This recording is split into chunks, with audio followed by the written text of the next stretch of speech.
Alors, les types de données sur lesquelles on travaille, il y en a au moins deux ici qui intéressent le Media Lab. C'est évidemment les données web et celles qui sont issues de l'analyse des réseaux sociaux. Réseaux sociaux, par exemple, vous avez des données d'usage qui viennent de France Télécom, vous avez des choses qui sont dans des bases de données fermées. On peut les prendre et en faire des cartographies.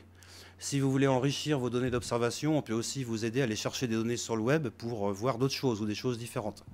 Ça, c'est quand même les deux grands domaines en SHS sur lesquels on intervient. C'est aidez-nous à y voir plus clair, dans nos propres données, hein, qui sont emmagasinées comme ça, mais qu'on ne fait pas parler au sens cartographique. Et aidez-nous à y voir plus clair sur ce qui se passe sur le web, et notamment en ce qui concerne évidemment les controverses sciences-société. Là, on travaille beaucoup sur ce domaine-là et dans plusieurs registres différents. On vient de terminer une grosse étude sur les nanotechnologies.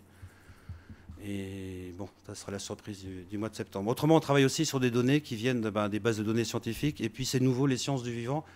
Je voulais juste vous faire voir le dernier travail qu'on vient de faire parce que c'est important pour le domaine scientifique en général. Donc, il y a 1 an et demi, les Américains ont pris la base de toutes les maladies, c'est le classement de l'Organisation mondiale de la santé, hein, la base OMS. Et de l'autre côté, ils ont pris une base, la grande base des gènes. Et ils ont regardé comment les maladies étaient liées entre elles par des.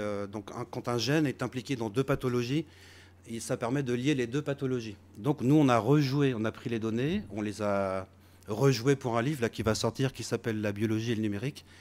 Sauf que cette cartographie elle va être disponible sur le web d'ici quelques jours ou quelques semaines. Et là, c'est une vraie avancée parce que, par exemple, quand un généticien s'intéresse à un gène, il va pouvoir contextualiser toutes les ramifications en termes de pathologie. Inversement, quand un médecin s'intéresse à une pathologie, il verra tous les gènes associés. Donc c'est l'idée de faire dialoguer deux bases de données différentes à travers un travail de cartographie. Encore une fois, ce n'est pas formidablement compliqué.